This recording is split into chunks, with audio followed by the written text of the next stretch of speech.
Hi, everyone. I am Valery Malone, life coach, motivational speaker, creator of Love You Life program. You are listening to Real Talk. Today, I have my two dear friends, Ellen and Valentina. Ellen is a transformational coach who is specialized in health and sexuality, and Valentina is a certified dating coach and relationship expert for women. Both of you, welcome to this program. Thank Hi. you. Hey there, so happy to be here. Okay, I'm going to start with Ellen because Ellen has a book coming up. So before we asking you question, Ellen, tell me a little bit about your book and what is it about and when it's going to be published. Thank you, Valerie. Thank you for the opportunity. My book is called Self-Care Isn't Selfish. And it's a book about nurturing and actually, I'd say prioritizing ourselves, not just as women, but as well as, women in the workplace, in family. It's just so easy to put ourselves at the bottom of a list of everything that is important in our lives. And this wasn't my first wrote book, but it is the first one being published for the reason that I had to go back to my book myself. So like it's like a workbook even. You were gonna start reading, and there will be a little bit of my story there, where I tell how this whole self-care and nurturing my self-confidence and my personal growth came about in my life, in my professional life. But also how I started writing was just really writing things that I needed to remember myself of doing. And on times like now, when there's so much going on, me moving country, moving home, and the pandemic with the world, and realigning my business and this and that, and the kids and the husband, it's so easy to just completely disregard time for myself, even for me. So what I do is I go back to my book, has a list of things that you can use, just pick and create your own routines.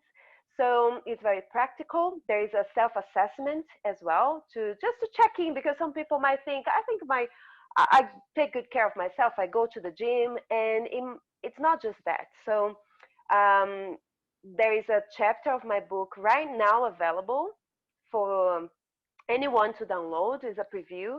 And also, when you get the download of my book, I'm going to be inviting you for the official publishing date at the end of this month.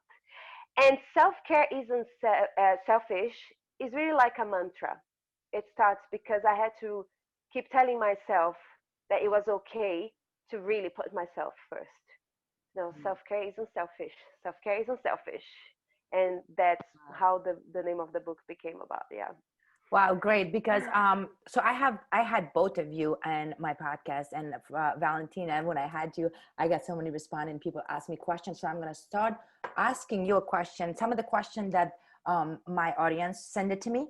So we're going to start, and today we're going to talk about self-image, because I know previously me and you, we talked about self-love, because that was important. That's kind of your spirit, your emotion, your feelings, and all of that. We had to conquer that. And now when it comes to self-image, one of the listeners asked me question to ask you. What if your partner wants to have sex and you don't want to have sex, and how can you tell them without hurting their feelings? Is that like something you do, or how we do it? Well, first of all, I would ask, what is stopping you from wanting to have sex with your husband? It's because that's the much bigger question for me.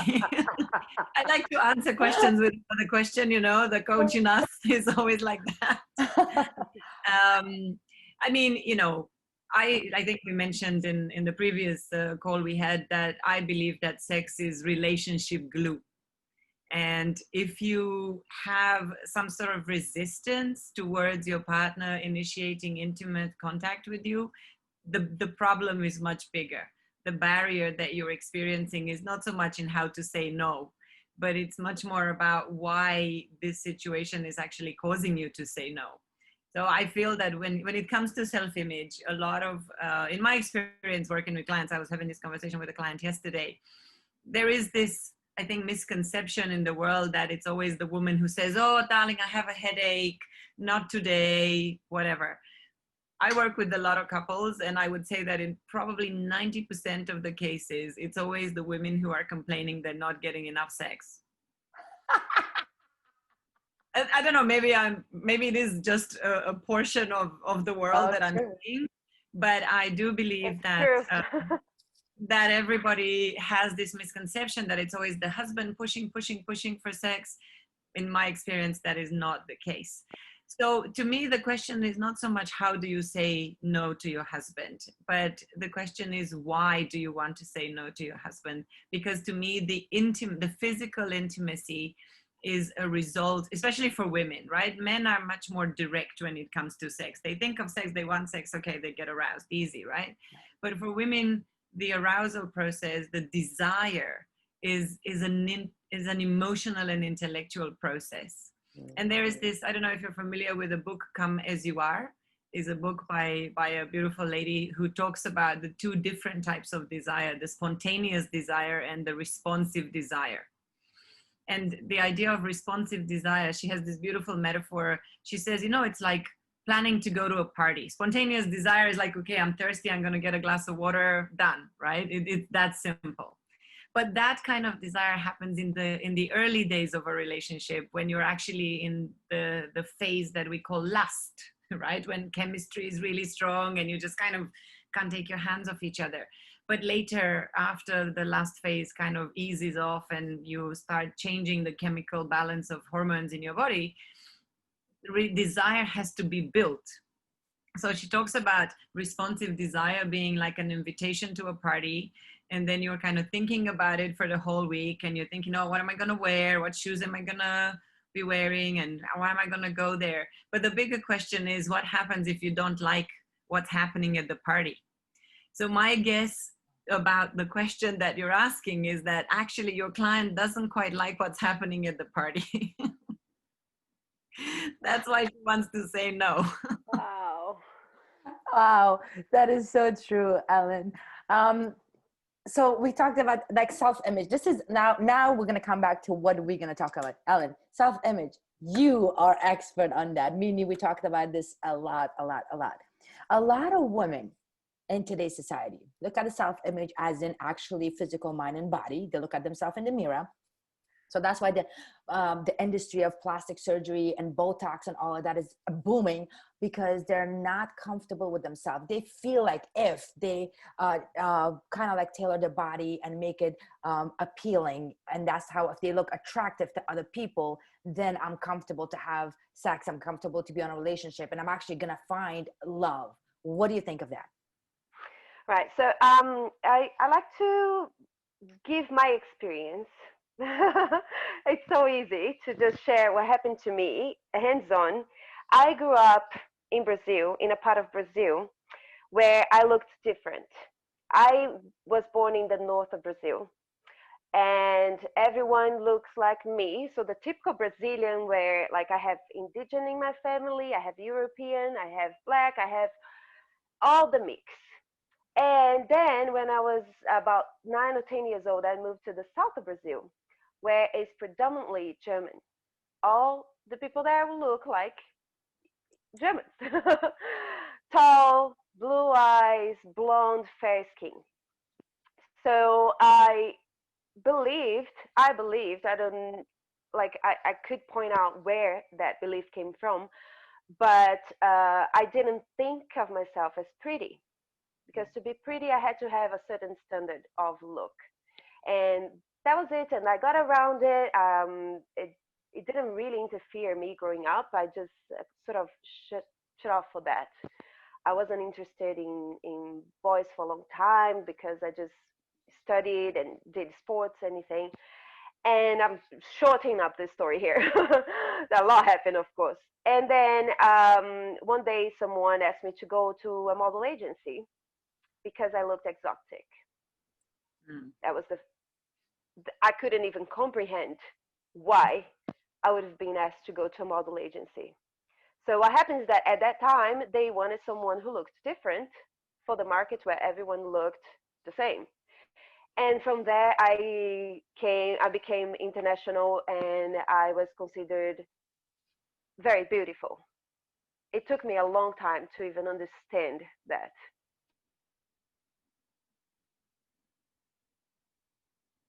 I think she's frozen. I think she's frozen. Yeah, Yes. she'll come back. Yeah. So we're gonna wait a little bit, but I'm gonna go with you. Let's. Oh, there you go. She's back. Oh, all right. You Where did? Oh my God. Okay, where did it stop? when I, you I couldn't was get just talking. when you couldn't get the concept of you being exotic and beautiful and why they choose you. Right. Yes. Exactly. So it was just because I kept getting jobs, and even, which is funny because the modeling industry is a very harsh industry, very harsh. Terrible. And so I went straight like that ugly Oh, jeez. girl that I felt I was, going right to the center of the wolves, right? So it was, but I was getting jobs. So it was so weird. And when I started then going deep into myself, because I had to just get into a room and pass on confidence, because that was most of the job, is to step in and believe that you were going to get the job. So there was a lot of internal work. It was a little bit of fake it till you make it, but that doesn't last long. So I was very lucky to only have depression a few very lucky to have depression a few years later. What I mean is that as a young woman, I didn't suffer from severe depression. I just made myself very busy. But what happens is that with any one of us, if we keep waiting for reassurance. So I always had the reassurance of getting the job, so that confirmed that I perhaps was beautiful, right? Until the first time I didn't get a job because I wasn't enough, or I wasn't beautiful or skinny enough, whatever it was. Then my world came crumbling down, right? Because of that rejection. So I was just telling Valerie earlier that this has to be, it should be taught at school, but because it isn't, then it's what the parents, the mother, or it has to be from early on. The confidence has to be built up early on. And it's not just that type of confidence that sometimes we hear people saying, oh, it's not the looks that matter, okay? It's what you have inside. Sure, but that's not how the world really works, That is so true. That is is. it? There's a lot of the image that you portray. It's true. Unfortunately, it's true. Like Yeah. we tell maybe our kids or the youngsters that you have to nurture what you are inside, but they're like, yeah, but what am I inside? First of all. But it's a combination of really grooming. I believe that grooming someone who really loves themselves, they will take time to groom themselves, to appreciate, their features, the the body type, the types of clothes that fit them, right? It's a combination of things. It's not just shutting off that the look don't matter, because it matters. I'm glad It you matters a mentioned lot. Too A much. lot. that. Yeah. So that's good. But let's come back to you, Valentina. So here's the thing. Ellen said it so beautifully. First impression matters. A lot of women, when they go on a date, that's the scary part, because they don't really, like you said, nervous inside, because normally people don't see you inside right away. They have to spend some time with you to find out what kind of person you are, your personality, all the talent, all the stuff that you believe. Even if you work internally within yourself, it doesn't really show right away when you go meet a guy or a girl or wanted to but even if making a friend, whatever the case may be, the outside matters, the self-image matter. And a lot of people shy away from that because they're so afraid that they get judged by the way they look. If somebody go on a date, what would you be your advice? What would they have to do to show both and be okay with it? Well, this is part of the graduation, if you like, that my clients go through after they work with me for a while. Ultimately, yes, I work with my clients on their dating skill, on their communication skills, but most of all, I work with my clients on believing that they can be their true, authentic self from day one. because unfortunately, just to continue what Ellen was saying, yes, we define our sense of identity by the way people react to our presence. And usually when we are little, whatever judgment we perceive from others, we make it to mean that we are not enough. If our mother says, oh, don't eat that candy is going to make you fat, we think, oh, I'm fat, so my mother doesn't like me. And that becomes kind of the story of our life. And that's really part of the process that we need to work on ourselves to reframe, to kind of, because I think I mentioned in the last time we talked that I believe our relationships are mirrors of ourselves. So if we constantly see ourselves as too fat, too ugly, too short, too skinny, too whatever, too or not enough, there's all these judgments that we make because that's the meaning that we make of other people's comments. Like, oh, you're too fat, you're too ugly, you're too young, you're too old for this guy. This becomes our sense of identity. This becomes how we define ourselves in our mind. So what I work on with my clients is for them to stop creating a fake image of themselves. Sure, if of course you go on a first date, but if you're the kind of girl who is the sort of jeans and t-shirt person and is more comfortable in trainers, if you go on a first date wearing 7-inch heels and a short skirt, is that really yourself? Because maybe that guy falls in love with this beautiful kind of, I don't know, Vegas kind of girl, but then that's not you. It's not who you really are. So how long are you gonna keep up the charade after the relationship starts? So to me, I call this the packaging trap.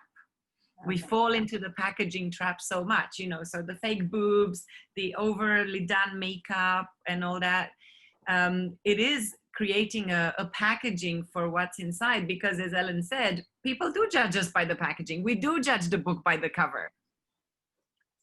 Right? It's inevitable because this is how our world is created. So unless you're someone very enlightened, I know of individuals who are very enlightened and they are past that, but most of us, no.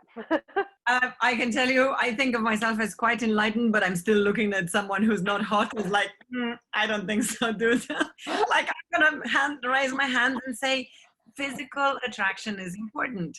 If someone isn't your type, I don't care. I mean, yeah, of course you can get to love someone who's like your equal and all that stuff, but I'm sorry, I'm super shallow. I like guys with 6-packs. I'm gonna say it out loud. Like, I don't care.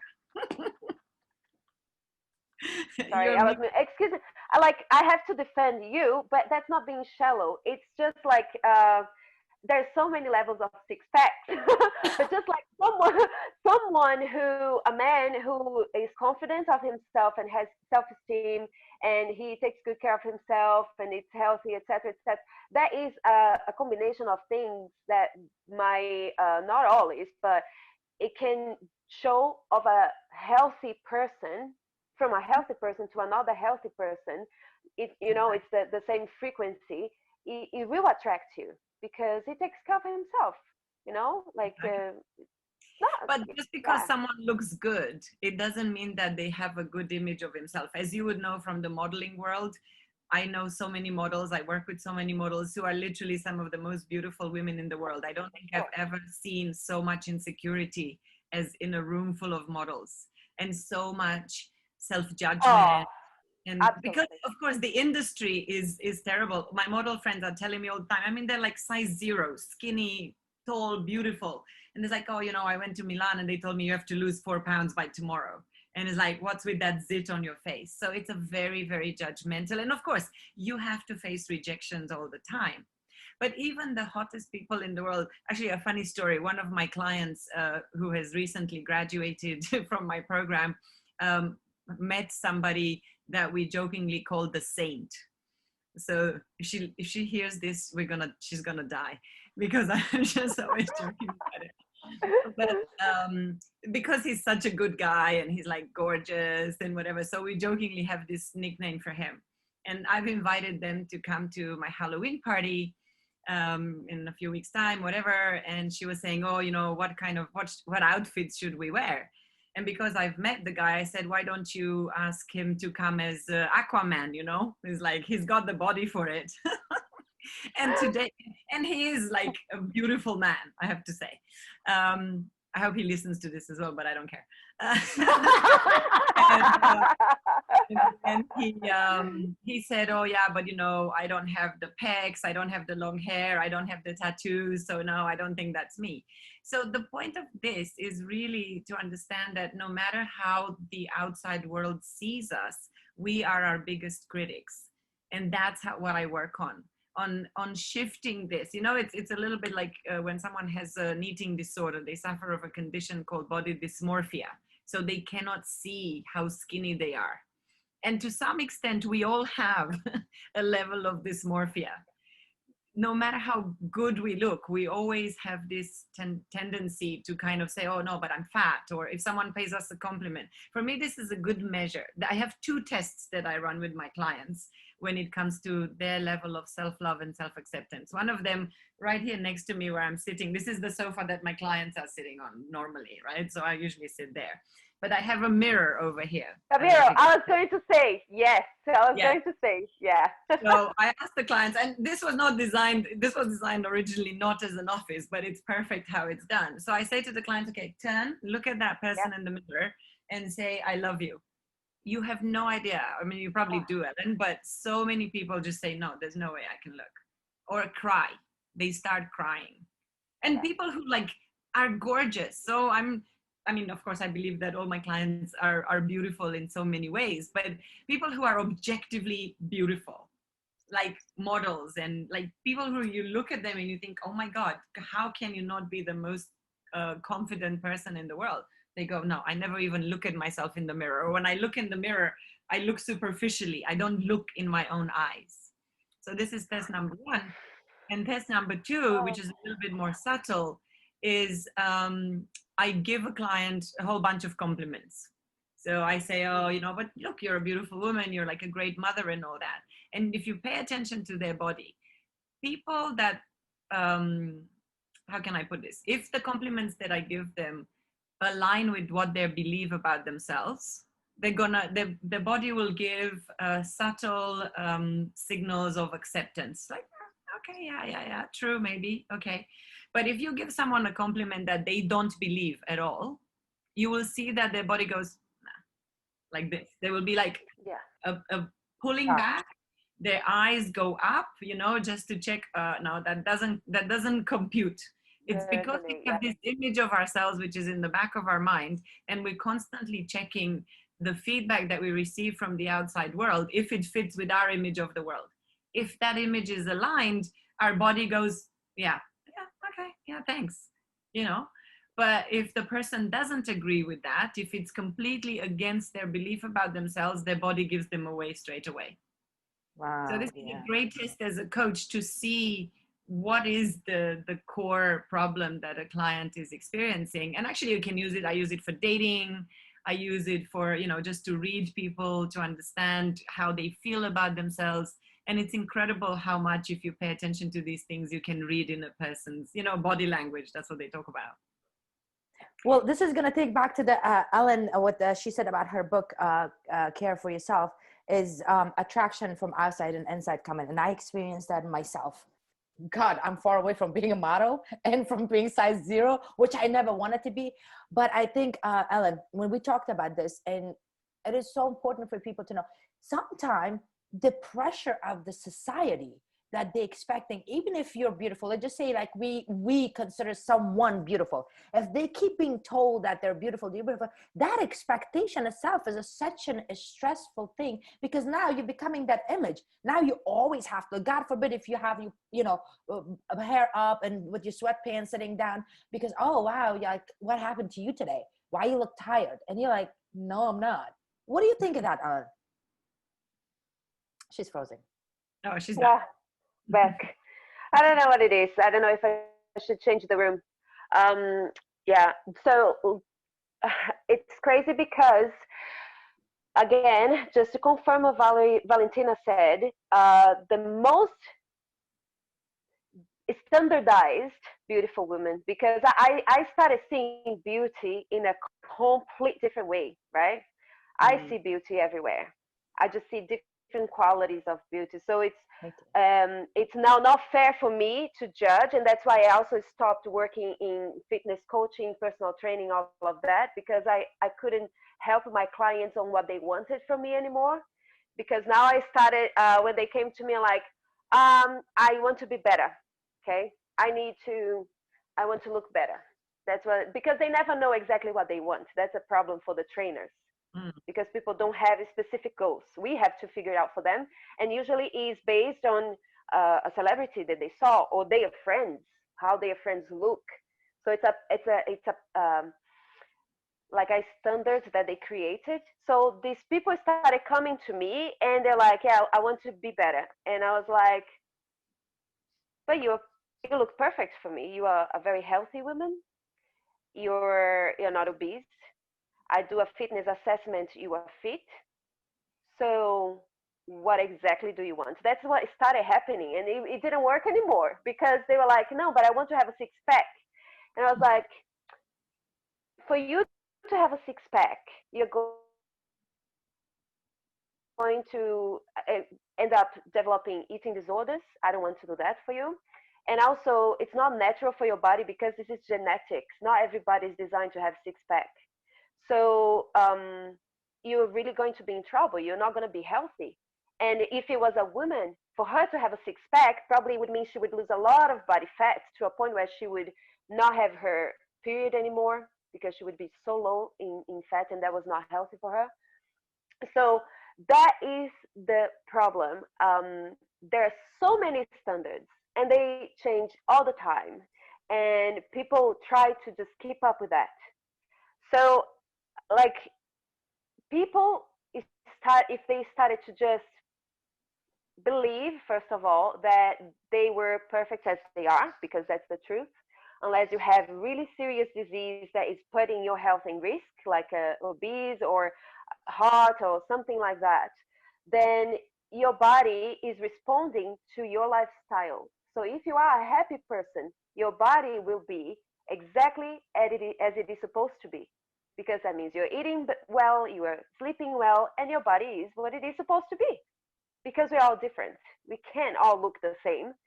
But for people to understand that, they do need to learn the all different types of not just physical bodies, but energetic bodies and emotional bodies.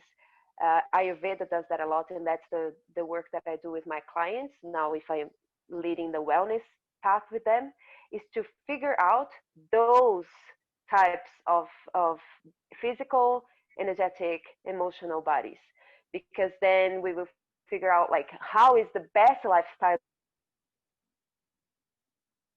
they can live to be feeling good every day and with very, very high energy levels. And then we will figure out what is the body that is going to correspond to that lifestyle. And that is the perfect body. Wow. So it's like the reverse work, right? It's the reverse. And it doesn't take long. It usually takes 2 to 3 months for them to start figuring out, because they will notice how well they feel in that body. And when we get to that point, that lots of those insecurities and the self-esteem issues, they vanish because the person is healthy. That person is feeling well. It's So about self-acceptance, right? It's about this image in the exactly. back of our head versus the reality that we're looking at in the mirror. When there is disconnect Yeah. between, I want to look like, I don't know, I don't really have Yeah. a celebrity model. I have no idea. But I do, No. Yeah. Me I have no neither. idea. Yeah. But to be fair, Yeah. I am now fatter than I've ever been, but I'm also fitter than I've ever been. I exercise 4 to 5 times a week.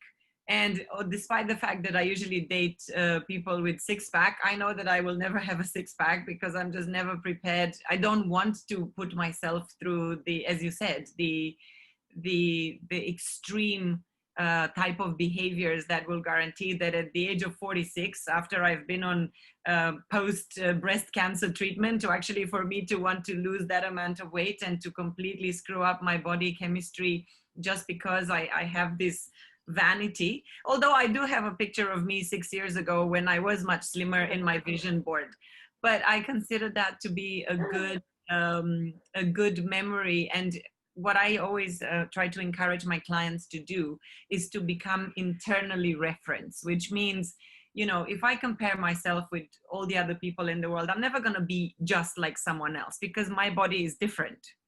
Everybody has a different body, different chemistry, different like ideal body. Like I don't really want to put myself in a box that other people have created, but I know what my body looks and feels good as.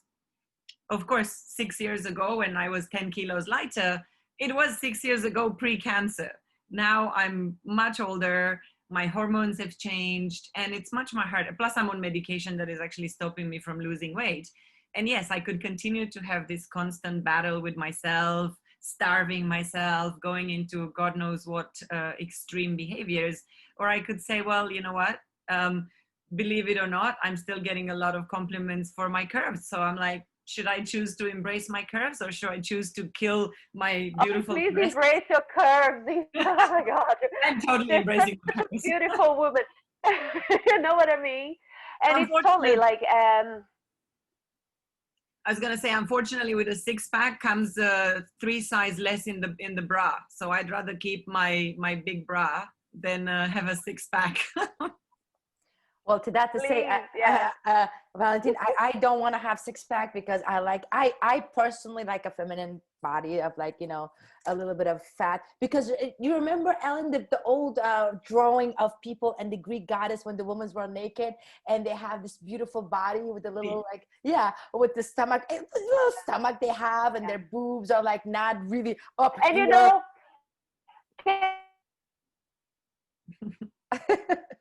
can I tell you what I found out just recently, you know, from the photos, which I always thought before it was fat. It's not fat.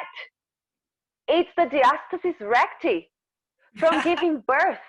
And that was a sign of health and a woman who was fertile, which was the beauty standard. That little pouch was because she was a woman that had babies. Like, how crazy is that? Right, God, like a beautiful goddess had a little bit of like and the boobs were like not like up to here, all pumped up. It was a little saggy, and you know, little stomach you have, and you have a thick thighs. You know, you just going like that curly hair, frizzy hair, and that was considered that was considered beautiful. And Exactly. the new generation comes in and the model. But I teaches my client this. I know you guys are expert on that, but I'm more like a life coach, and I do a life outside, exterior life, and interior feeling of how they feel about them. But like Ellen said, you have to learn about yourself. What are you comfortable with? So here's what I do. When I have sex, I literally go full-fledged, Ellen. I have the lingerie, the see-through, I glitter. I love glitter. So all my underwear has to have a rhinestone, the broad, and everything. And then for some reason, I feel like this is what I feel. I always tell my client, if you want to take attention from something and put it someplace, because, you know, whatever you put attention on, it gets bigger. So let's just say if you have a little stomach, or you have like a love handles, I make it all glittery on top. So the guys focuses. Excellent technique. I love it. Yeah, love it. Or do your exotic makeup, a lot of jewelry with the high heel shoes. And that's what makes us like goddesses, because we can use those things. Right, Valentina. Like, love it. remember Yeah. she said that high heel shoes. And I never wear high heel shoes, Ellen. But in the bedroom, when I wear high heel shoes, and it's so uncomfortable. But then you're like, okay, I'm gonna sit in the bed. You got to Exactly. You're not gonna walk on them. I love it. Oh my God, I love this so much. One of my favorite jokes always, like, I don't know, I'm sure you've had this experience, but one of the things that amuses me most about how men also have huge insecurities about their bodies, right? And especially when it comes to their penis and all that stuff. So for me, the most amusing part after having sex with someone is when the man goes to the bathroom, they have a shower, and they come back and like very carefully wrap their towel around their waist. I'm like, dude, I've seen everything already. What are you hiding? It's like, what yeah. What is going on? Because I've already been there, done that, got several t-shirts. It's okay. You don't need to hide it now behind the towel. Yeah, but those are little tricks that you can do, Valentina. You know, you have to, first of all, you have to be comfortable with your body. Okay, I love my body. I have for myself, I can lose a little bit here, there. That's fine. That's your desire of losing. Number one, don't lose it because of someone wants you to lose it in order for you to be sexy. Number two, once you feel that way, even if you're insecure of yourself as a self-image a little bit, either outside or inside the bedroom with a partner or with a friend, when you're comfortable with yourself, you can always take the attention, like the personality comes in. Then once you focus on your personality, when you group of people around you and you focus on that body image kind of like is not really that much relevant after a while. Yeah. And you know what, like it again, it's not saying that all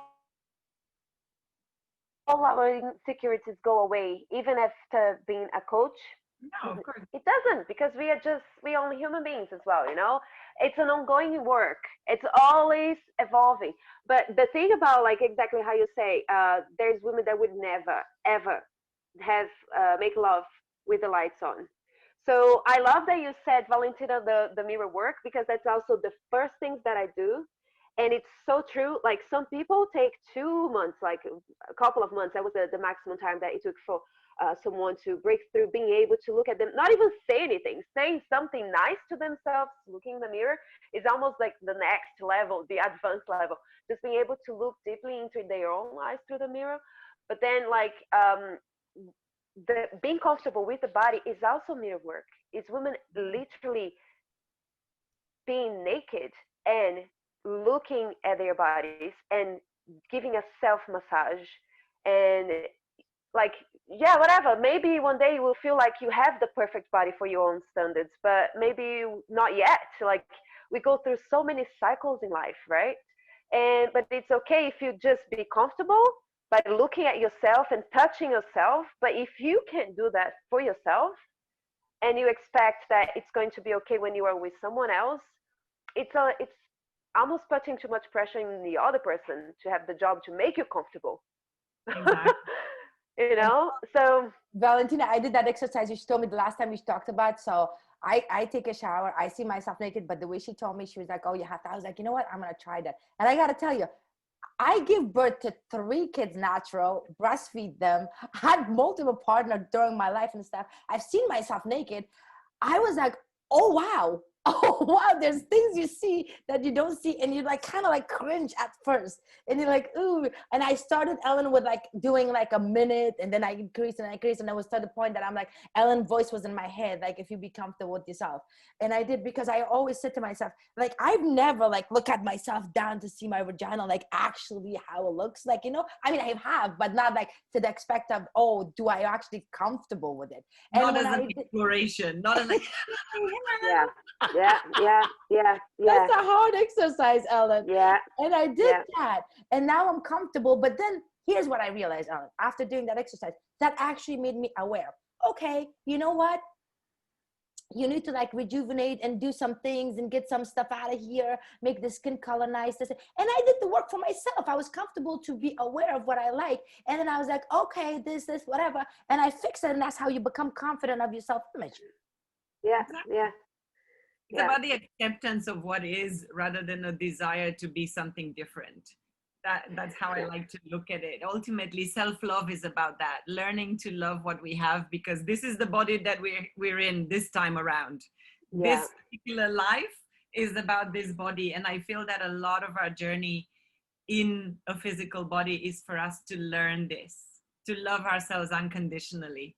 Yeah, I remember asking one client, I think it was actually a workshop, and then I asked, so how do you like your waxing? Do you prefer completely waxed, or you like more Brazilian bikini? What do you think? Like, what type of lingerie and thong it's gonna look nice? Did you try different things? Because that's also an exercise that will make you feel comfortable, because you are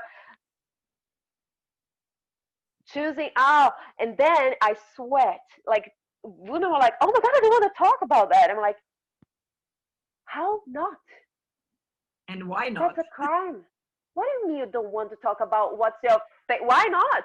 Like, your favorite type of waxing, how do you prefer the way it looks? And Right. like the you know, it's coming from that. I'm like, oh, no. And then you expect to be comfortable like with someone else, right? Or having the reassurance of someone else. Well, to that make you feel person will good. probably be the one who switches the lights off and covers on. And, even after the sex happens, I always laugh with my girlfriends because they're like, get out of bed. Oh, I need to put my bra on, or Right like away. into the bathroom like this, like one hand down. And I'm like, Covering I your think, face. I think the guy has just been down there. Really, I Right. don't think there's any more secrets after you've just had sex. He's seen you at your best. Like now hiding Yeah. your nipples. What the hell is this, like CNN? Or Yeah. Oh, Valentina, CNN. but how they get so silly about nipples? Like seriously?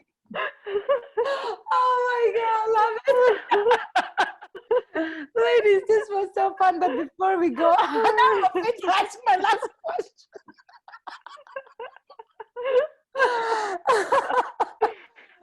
Before we go, I'm Love gonna it. start with myself. But what is one advice or technique you would give these listeners over here after this? They're not gonna listen to us.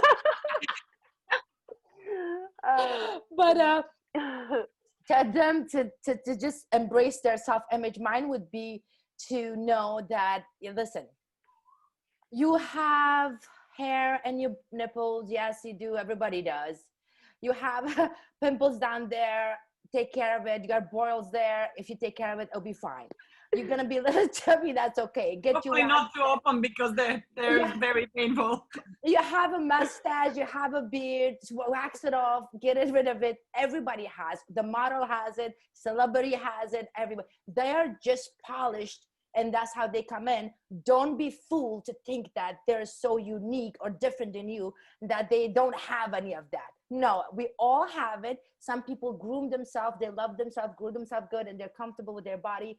That's what self-love and self-image means. The other ones that if you're wishing to be like someone, that person never exists. Don't waste your time. Come back to your body and learn about your body, about your inside and outside, in order to be comfortable with yourself and your sexuality in bed and with your partner. So what is your advice, Valentina?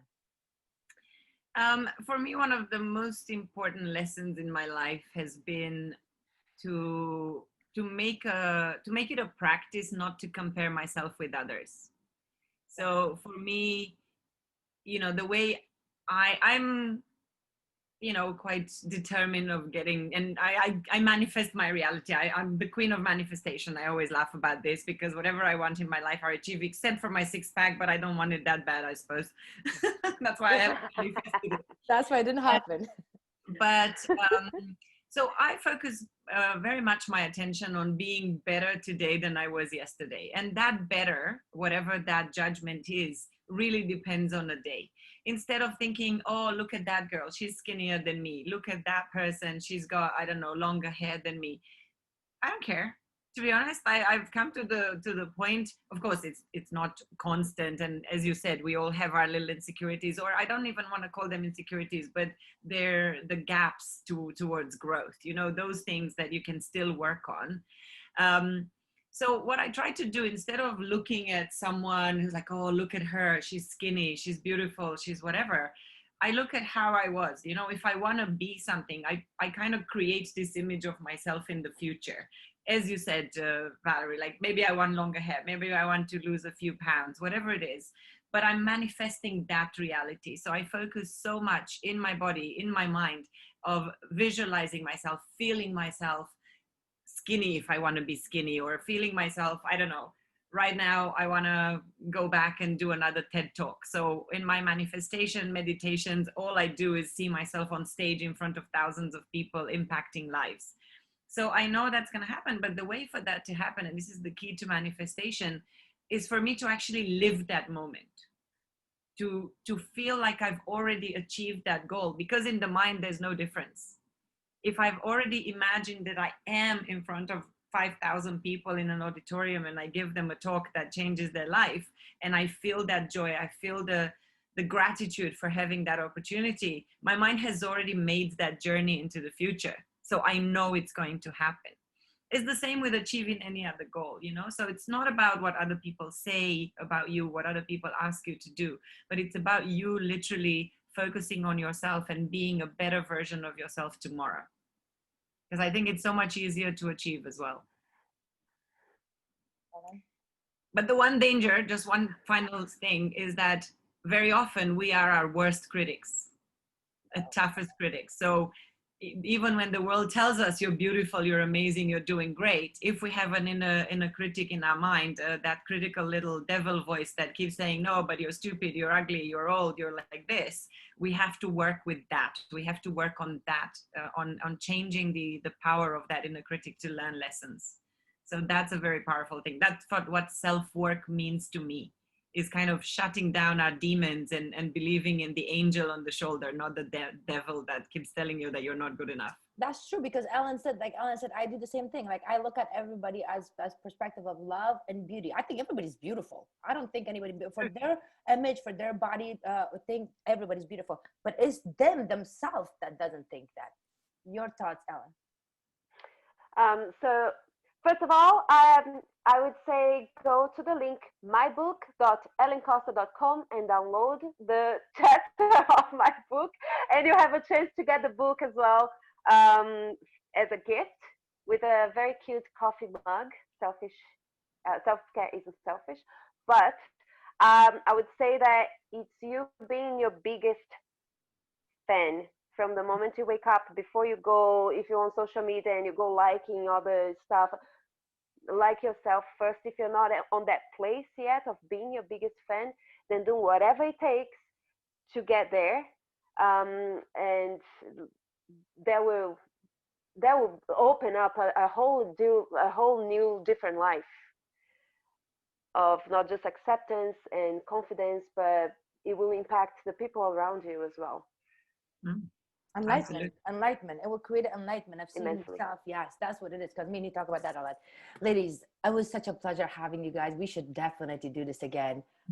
This was really good. Ellen, I'm gonna put your link. I think we should do a challenge. I was here thinking we should do a challenge together. You know? Yes, but I am going to put your link, the book, so the audience can download it. Valentina, it's such a pleasure to have you. And next time, Valentina, like Ellen said, I want you to come in with a challenge for this, ladies and gentlemen out there. So see what we can do and put them on a test and actually see, because some people listening is okay, but putting them on the challenge of doing it is a whole nother level. So we're going to do that for our listeners. Keep listening, and we're going to come up with something and give you guys a challenge. So ladies, thank you so much for being here. Thank you. Thank you so much for having me. A pleasure. So good. So much fun. Love you too. Bye-bye. Have a beautiful day wherever you are. Yes. Thank you so much.